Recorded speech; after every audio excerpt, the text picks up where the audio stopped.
Sebuah resort tua di tepi pantai yang dulu penuh tawa dan liburan, kini berdiri seperti bangunan yang lupa bahwa ia pernah hidup. Lampu-lampu koridornya meredup, cat dindingnya mengelupas, dan suara ombak malam justru terdengar seperti bisikan dari sesuatu yang menunggu untuk bangkit. Malam itu tidak ada yang berniat datang ke sana. Tidak ada yang mau menginap di tempat yang konon dihuni oleh sesuatu yang bukan manusia. Namun kisah ini bukan tentang niat. Ini tentang mereka yang terpaksa menginap dan akhirnya menyadari bahwa beberapa resort tidak dibangun untuk manusia, melainkan untuk mereka yang sudah lama mati. Sebelum mulai, jangan lupa untuk menekan tombol like dan subscribe. Ikuti cerita kami sampai akhir dan komen dari mana kota tempat sahabat menonton agar admin bisa tahu sejauh mana cerita kami telah sampai. Hujan turun begitu deras malam itu, seolah langit sedang mencurahkan semua kemarahannya sekaligus. Jalanan menuju pantai timur yang biasanya ramai oleh wisatawan kini berubah menjadi jalur gelap penuh genangan. Mobil yang dikendarai Aldi mulai tersendat. Suaranya bergetar seperti menahan napas terakhir. Di belakangnya, 4 temannya, Bimo, Sari, Lita, dan Reno mulai gelisah. "Bro, mobilnya kenapa?" tanya Bimo sambil mencondongkan tubuh. Aldi mencoba menstarter lagi, tetapi mesin hanya mengeluarkan bunyi sumbang. "Kayaknya kebanjiran, kita harus cari tempat berteduh dulu." Masalahnya, jalan itu jauh dari permukiman. Sinyal hilang total dan lampu jalan tidak terlihat. Mereka hanya ditemani suara hujan dan desir angin dari pantai yang mulai terdengar seperti gumaman panjang. Saat itulah Sari melihat sesuatu. Cahaya samar di kejauhan. Itu bangunan ya? Ada lampunya." Mereka semua memperhatikan arah yang ditunjuk Sari. Benar, di balik pepohonan kelapa yang melambai ditiup angin kencang, sebuah bangunan besar berdiri dengan beberapa lampu kuning yang berkedip-kedip. Resort tua, sangat tua. Namun dalam kondisi seperti ini, apapun yang punya atap adalah penyelamat. "Yaudah, kita ke sana daripada kehujanan di sini," ucap Reno. Mereka keluar dari mobil, berlari menembus hujan sambil menutupi kepala. Semakin dekat, bangunan itu terlihat semakin janggal. Pagar depannya berkarat, kaca jendelanya pecah di beberapa sisi, dan papan nama resortnya hampir copot, tergantung miring seperti hendak jatuh ke tanah. Tulisan yang seharusnya mempromosikan tempat itu kini hanya terlihat sebagian. Resort Pantai Timur. Huruf-huruf sisanya hilang seperti ditelan usia. Namun pintu lobi terbuka dan cahaya kuning temara menyambut mereka. Begitu masuk, aroma lembab langsung menyeruak. Ruang lobi dipenuhi perabot tua yang tampak dibiarkan begitu saja. Kursi rotan berdebu, meja penerima tamu yang warnanya mengelupas, dan lampu gantung yang sesekali bergoyang sendiri padahal angin tak terasa. "Ini tempat apa ini?" gumam Lita. Belum sempat ada yang menjawab, seorang pria muncul dari balik agen resepsionis. Mereka semua terkejut karena pria itu muncul begitu saja tanpa suara langkah sedikit pun. Ia sangat kurus, wajahnya pucat, dan matanya cekung seperti jarang tidur selama bertahun-tahun. Namun suaranya lembut ketika ia berkata, "Selamat datang, kalian kehujanan, silakan menginap malam ini, kami punya kamar kosong." Aldi saling pandang dengan teman-temannya. "Pak, kami cuma numpang sampai pagi, mobil kami rusak." Pria itu mengangguk pelan. "Tidak masalah, malam ini memang sepi." Ia menunduk ke laci, mengambil 3 kunci kuningan tua. "Kamar 207, 208, dan 209. kamar-kamar terbaik di lorong utara. Saat ia menyerahkan kunci, ia menatap mereka satu persatu. Tatapannya terlalu lama, terlalu dalam, seakan mencoba membaca isi pikiran mereka. Lalu ia menambahkan kalimat yang membuat bulu kuduk mereka berdiri. Dan tolong, setelah tengah malam, jangan keluar kamar. Apapun yang kalian dengar, biarkan saja. Tidak ada yang menyahut. Mereka hanya mengangguk kaku. Lorong menuju kamar sangat panjang, gelap dan dingin. Lampunya hanya menyala setiap beberapa meter. Lita menggigil bukan karena basah, tetapi merasa sedang diperhatikan dari setiap sudut. Begitu masuk kamar masing-masing, mereka berusaha menenangkan diri. Kamar-kamarnya tampak bersih, meski furniturnya tua. Namun suasananya menekan. Udara di dalam kamar terasa lebih dingin daripada di luar. Aldi baru hendak melepas sepatu ketika ia mendengar sesuatu. Tok, tok, tok. Suara langkah, pelan, berirama, seperti seseorang berjalan tanpa terburu-buru di lorong. Namun, ketika ia membuka sedikit pintu untuk mengintip, lorong itu kosong. Lampunya berkedip, udara tiba-tiba membeku, dan dari arah kamar mandi belakang terdengar suara gesekan halus, seperti pintu yang perlahan didorong oleh seseorang yang tak terlihat. Aldi menelan ludah, memegang gagang pintu kamar lebih erat. Malam pertama di resort itu baru saja mulai, dan sesuatu sedang bangun. Hujan masih mengetuk atap resort, seperti ribuan jari yang menuntut masuk.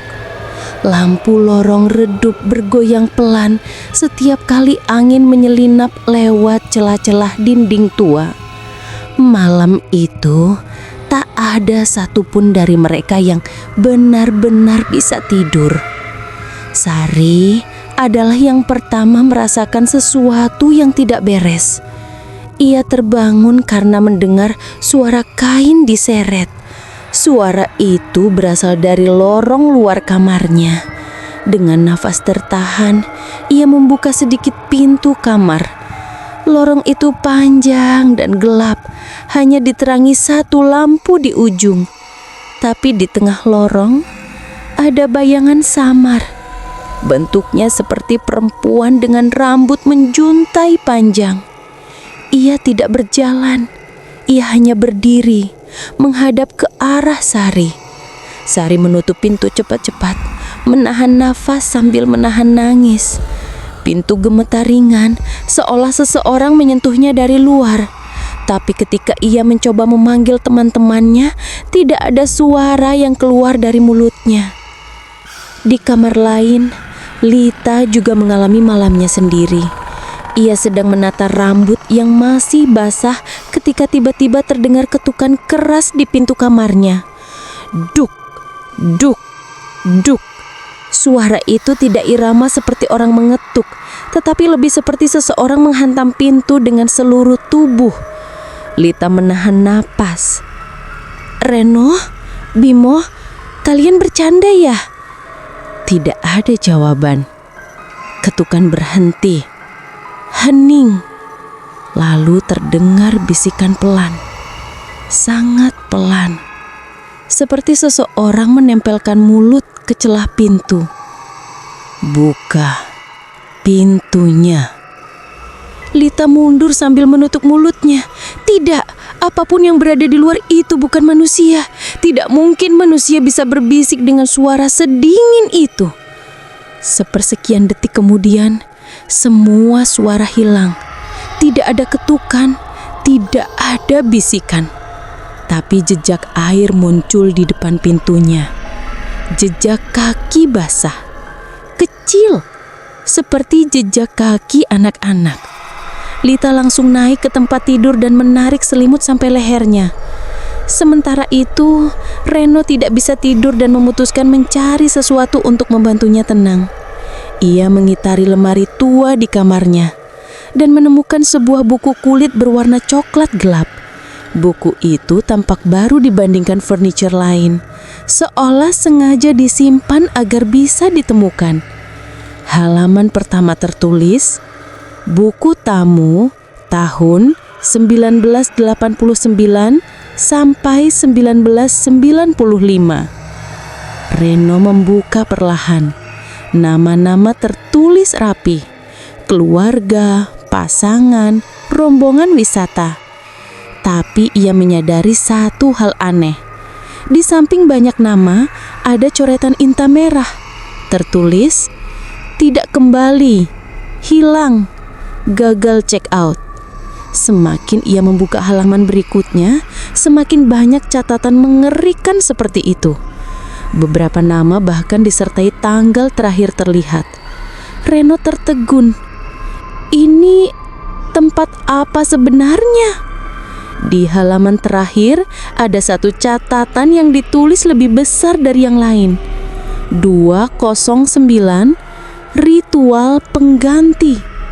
Ia merinding. 209, kamar tepat di sebelah kamarnya. Aldi di sisi lain masih menatap pintu kamar mandi. Suara gesekan yang ia dengar sebelumnya berhenti, tapi udara di kamar semakin dingin. Ia mencoba memberanikan diri membuka pintu pelan-pelan. Tidak ada siapapun, hanya cermin yang dipenuhi uap dan air yang terus menetes meski keran sudah dimatikan. Namun yang membuatnya mundur satu langkah adalah tulisan samar di cermin yang tidak mungkin muncul sendiri. Mereka sudah bangun. Aldi terpaku. Tidak mungkin itu uap biasa. Itu seperti tulisan seseorang dengan jari. Tiba-tiba lampu kamarnya berkedip cepat dan suara langkah terdengar lagi di lorong. Kali ini lebih banyak, lebih berat, seperti segerombolan orang berjalan tanpa arah. Aldi membuka pintu sedikit, berharap melihat teman-temannya. Tidak ada siapapun, hanya koridor panjang yang tampak lebih gelap dari sebelumnya. Tapi di ujung lorong, tepat di bawah lampu kuning, ia melihat sesuatu bergerak. Sebuah bayangan putih melintas cepat, seperti melayang. Ia menutup pintu keras-keras, jantungnya berdetak kacau. Di kamar-kamar lain, teman-temannya mengalami mimpi buruk masing-masing tanpa bisa saling membantu. Setiap kamar berbisik, bernafas, dan seolah hidup sendiri. Malam itu baru pukul 0.45. Larangan resepsionis tua itu, "Jangan keluar setelah tengah malam," ternyata bukan sekedar peringatan. Itu adalah ancaman halus. Dan mereka semua baru mulai memahami bahwa resort ini sedang memilih siapa yang akan menjadi tamu berikutnya yang tidak pernah pulang. Fajar masih jauh, tetapi malam di resort itu terasa semakin hidup. Suara ombak tak lagi terdengar menenangkan, melainkan seperti ratusan bisikan yang saling berbarengan.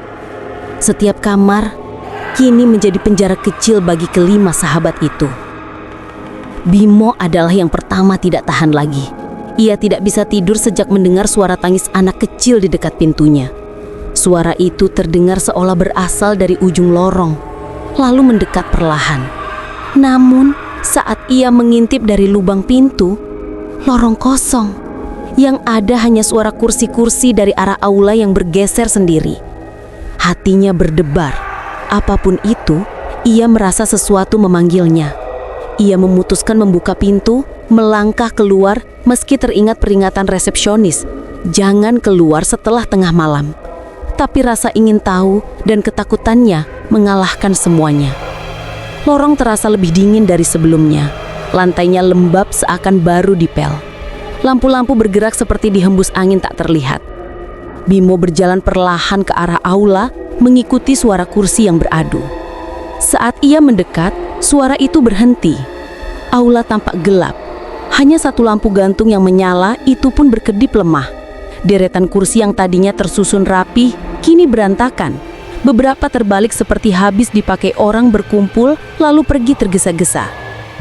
"Halo, ada orang?" Bimo mencoba memanggil. Tidak ada jawaban. Namun saat ia berbalik untuk kembali ke kamar, semua kursi bergerak bersamaan, terseret ke satu titik tengah ruangan dengan suara yang menggores telinga. Bimo terlonjak, tubuhnya membeku. Dari arah belakang susunan kursi yang kini membentuk lingkaran itu, muncul sosok perempuan, gaun putih, rambut panjang basah seperti baru keluar dari laut. Wajahnya pucat, sangat pucat, matanya hitam seperti rongga kosong. Sosok itu tidak berjalan. Ia melayang beberapa sentimeter di atas lantai. Bimo tidak menunggu lebih lama. Ia berlari kembali ke lorong. Napasnya memburu. Namun saat hampir mencapai kamarnya, resepsionis tua tiba-tiba muncul dari samping lorong, berdiri begitu dekat hingga Bimo hampir menabraknya. Tatapan pria itu tajam dan marah. "Aku sudah bilang, jangan keluar kamar." Nadanya sangat berbeda dari sebelumnya. Lebih berat, lebih tua. Bimo mundur beberapa langkah. "Tadi, saya dengar suara orang. Kursinya bergerak sendiri. Ada..." "Tutup mulutmu." Suara resepsionis itu menggema di koridor sepi.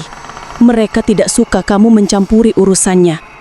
Tanpa menjelaskan apa-apa lagi, ia menghilang ke balik tikungan lorong. Hilang begitu saja, tanpa suara langkah, tanpa bayangan. Di sisi lain resort, Lita memutuskan mencari udara segar. Ia membuka jendela kamarnya sedikit, namun yang masuk bukan udara, melainkan suara napas orang dari luar kaca. Perlahan ia menoleh. Di balik kaca jendela, ada wajah anak kecil, pucat. Senyum kecil terbentuk di bibirnya yang membiru. Lita menjerit dan menutup tirai, tapi wajah itu tetap terlihat melalui kain tipis. Anak itu mengetuk kaca 2 kali, lalu menghilang seperti kabut tersapu angin. Tubuh Lita bergetar. Ia harus keluar dari kamar itu. Harus. Tanpa pikir panjang, ia membuka pintu dan berlari ke arah halaman belakang resort. Di sana ada kolam renang tua yang airnya keruh. Di tepi kolam, ia melihat sesuatu. Seseorang berdiri membungkungi Lita. Rambutnya basah meneteskan air ke lantai. "Siapa?"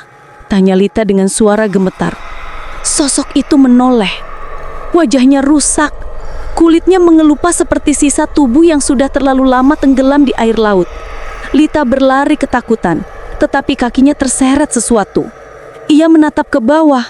Sebuah tangan pucat mencengkram pergelangan kakinya, muncul dari tepi kolam. Ia hampir jatuh masuk, tapi Aldi muncul tepat waktu dan menariknya. "Apa yang kamu lakukan di sini? Kamu harus tetap di kamar." Aldi setengah panik. "Aku lihat anak kecil, dia mengetuk jendela." Aldi tidak sempat menjawab, karena saat itu dari kolam muncul lebih banyak tangan pucat. Mereka bergerak perlahan, seolah meraih udara, mencari tubuh hidup untuk digantikan. Semua berkumpul kembali di lorong setelah mendengar jeritan. Dan saat itulah Reno menunjukkan buku tamu yang ia temukan. "Lihat ini," katanya. Di halaman terakhir terpampang foto keluarga pemilik resort. Mereka tersenyum, namun air menetes dari foto itu, seperti foto basah dicelupkan ke laut. Catatan di bawahnya berbunyi, "Mati tenggelam, arwah mereka tetap menjaga resort." Sari menutup mulutnya. Geri. Kini mereka tahu satu hal pasti. Penghuni resort ini bukan staf, bukan tamu, tapi arwah mereka yang tak pernah pergi. Dan malam belum berakhir. Lorong resort kini dipenuhi hawa dingin yang menusuk tulang. Seolah setiap sudut menyimpan napas makhluk tak terlihat. Lampu redup berkedip-kedip, bayangannya memanjang di dinding, seperti tangan-tangan panjang yang mencoba meraih tubuh mereka. Aldi menatap teman-temannya satu persatu. "Kita nggak bisa tinggal di sini sampai pagi. Kita harus keluar sekarang." "Tapi pintu depan, tadi aku coba buka, nggak bisa," ujar Reno. "Seperti dikunci dari luar. Mereka nggak mau kita pergi," tambah Lita lirih. Suasana hening sejenak. Hanya suara angin dan gemerisik ombak yang terdengar samar dari kejauhan. Tiba-tiba dari ujung lorong muncul suara gemerisik kain. Perlahan, sosok perempuan bergaun putih berjalan mendekat. Bukan melayang kali ini. Ia seperti menginjak lantai. Menapak dengan kaki yang tidak sepenuhnya terlihat. Sari memejamkan mata dan memeluk dirinya sendiri. Itu dia, perempuan yang kulihat pertama kali. Perempuan itu berhenti tepat beberapa meter dari mereka. Rambutnya menutupi sebagian besar wajah, tetapi ada senyum kecil meretakan bibirnya yang pucat. Lalu ia mengangkat tangan, menunjuk ke arah satu kamar. Kamar 209. Semua mematung. Udara seperti membeku. Kita harus ke sana, kata Reno, suaranya bergetar. Buku tamu itu, semua catatan aneh mengarah ke kamar itu. Mungkin kita bisa tahu apa yang sebenarnya terjadi. Aldi menelan ludah, tetapi ia tahu Reno benar. Mereka harus mengetahui apa yang dihadapi. Mereka berjalan perlahan mendekati pintu 209. Setiap langkah terasa berat, seperti lantai mencoba menahan mereka. Saat mereka tiba, pintu itu sudah sedikit terbuka. Dari dalam keluar hawa lembab bercampur aroma air laut yang busuk. "Siap?" tanya Aldi. Tidak ada yang menjawab, tetapi tidak ada yang mundur. Mereka mendorong pintu itu. Kamar 209 bukan lagi kamar. Itu ruang ritual. Di tengah ruangan terdapat lingkaran besar dari tali tambang tua, dikelilingi oleh lilin-lilin yang menyala dengan api biru. Di dinding tergantung foto para tamu yang hilang. Puluhan wajah. Wajah-wajah yang tidak asing bagi mereka. Beberapa pernah muncul sebagai bayangan atau suara. Di pojok ruangan ada meja kayu. Di atasnya terletak buku catatan lusuh. Reno membukanya dan lembar pertama langsung membuatnya tersentak. Ritual pengganti tahunan. Untuk menjaga arwah keluarga pemilik tetap hidup dalam resort, harus ada tamu baru yang menjadi penjaga berikutnya. Bima mundur beberapa langkah. Pengganti? Maksudnya korban? Aldi mengangguk pelan. Makanya banyak tamu sebelumnya hilang. Sebelum mereka sempat membahas lebih jauh, pintu kamar 209 menutup sendiri dengan keras. Lampu padam, lilin-lilin biru berkobar lebih besar. Suara langkah banyak orang terdengar, berjalan mengelilingi kamar. Kemudian dari kegelapan, resepsionis tua muncul. Tetapi wajahnya tidak lagi tampak seperti manusia. Kulitnya pucat keabu-abuan, matanya kosong, dan mulutnya seperti sobekan panjang. "Kalian tamu yang tepat," katanya, suaranya berat dan bergetar. "Sudah lama kami menunggu. Resort harus hidup dan untuk itu kami butuh kalian." "Apa yang kalian lakukan ke tamu-tamu sebelumnya?" tanya Lita dengan suara hampir pecah. Resepsionis itu tersenyum mengerikan. "Mereka sekarang bagian dari resort. Menjaga, melayani, selamanya." Sari mundur, tetapi tiba-tiba tangan-tangan pucat muncul dari bawah tempat tidur, dari lemari, dari langit-langit retak, meraih kakinya dan menyeretnya. "Sari!" Aldi berlari menghampiri, tapi kamar berubah menjadi labirin suara dan bayangan. Sari terseret ke area ritual, tepat ke tengah lingkaran tali tambang. Perempuan bergaun putih muncul di samping Sari. Kali ini wajahnya lebih jelas. Kulitnya pucat dengan bekas luka air laut, matanya kosong tanpa pupil. Perempuan itu menatap Sari sambil berbisik, "Gantikan aku." Lilin-lilin biru menyala lebih terang membuat bayangan berputar mengelilingi mereka. Reno dan Bimo mencoba masuk ke lingkaran tali tambang, tapi setiap kali mereka mendekat, angin kuat menepis mereka seperti pagar gaib. Aldi satu-satunya yang bisa melangkah maju. Setiap langkah terasa seperti menembus air laut yang kental. Ia memanggil nama Sari berulang kali, suaranya pecah. Semua arwah di ruangan itu bergerak mendekat.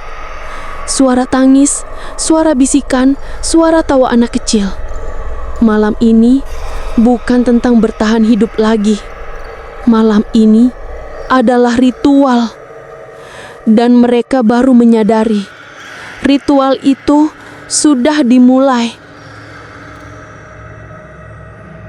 Lingkaran ritual itu menyala dengan api biru yang semakin tinggi. Suaranya berdesis, seolah-olah setiap nyala api adalah bisikan arwah yang menuntut jiwa baru. Sari berada tepat di tengah, tubuhnya gemetar hebat. Rambutnya terurai, wajahnya pucat, dan matanya perlahan mulai kehilangan fokus.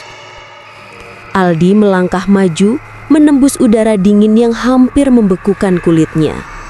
Setiap langkah bagaikan berhadapan langsung dengan tekanan tak terlihat. Namun, ia tidak mundur. "Lepaskan dia!"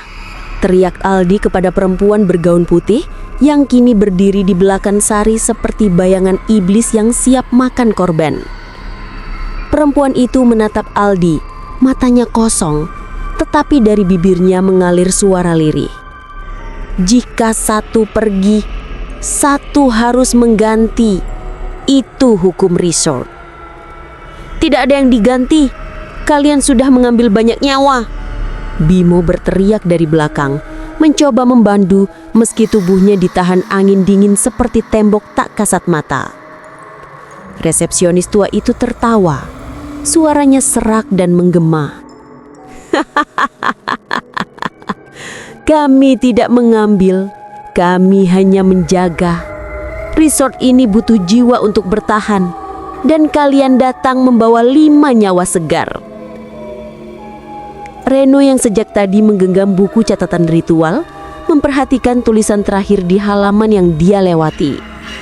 Ada satu kalimat yang dia baca keras-keras di sela-sela angin dingin mengantam tendingannya.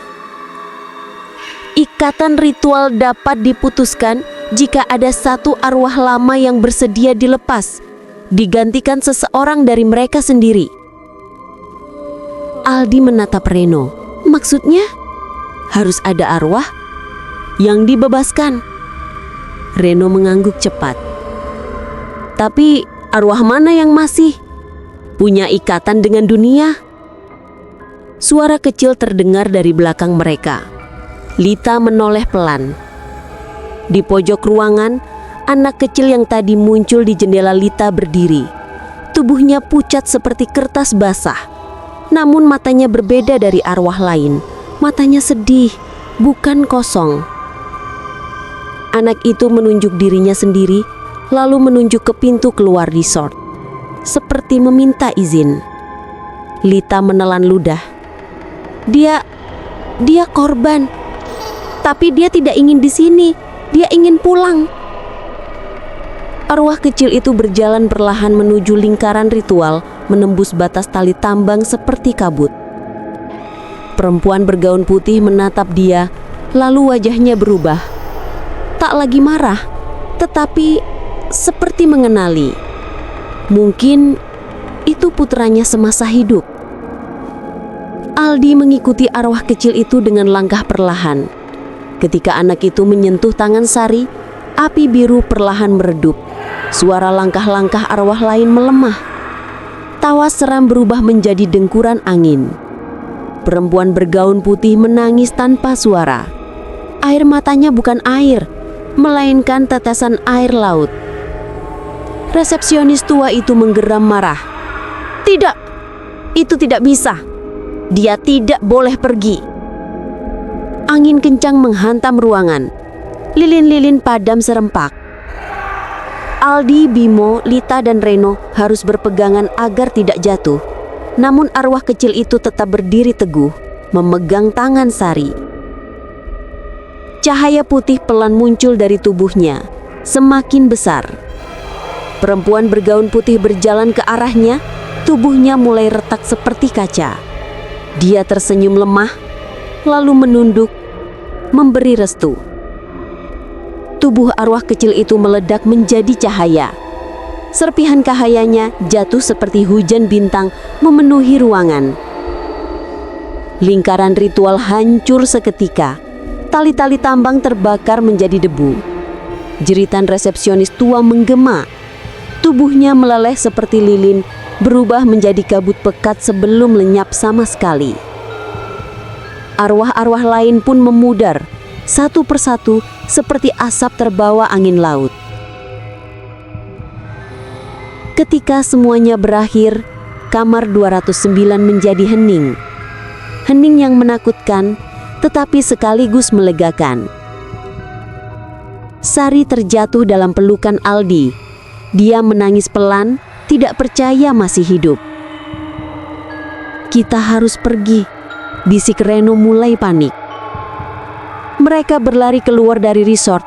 Ajaibnya, pintu depan kini bisa dibuka dengan mudah. Tidak ada angin berbisik, tidak ada suara langkah mengikuti. Hanya sunrise yang mulai muncul menyinari bangunan tua itu. Mereka tidak menoleh ke belakang.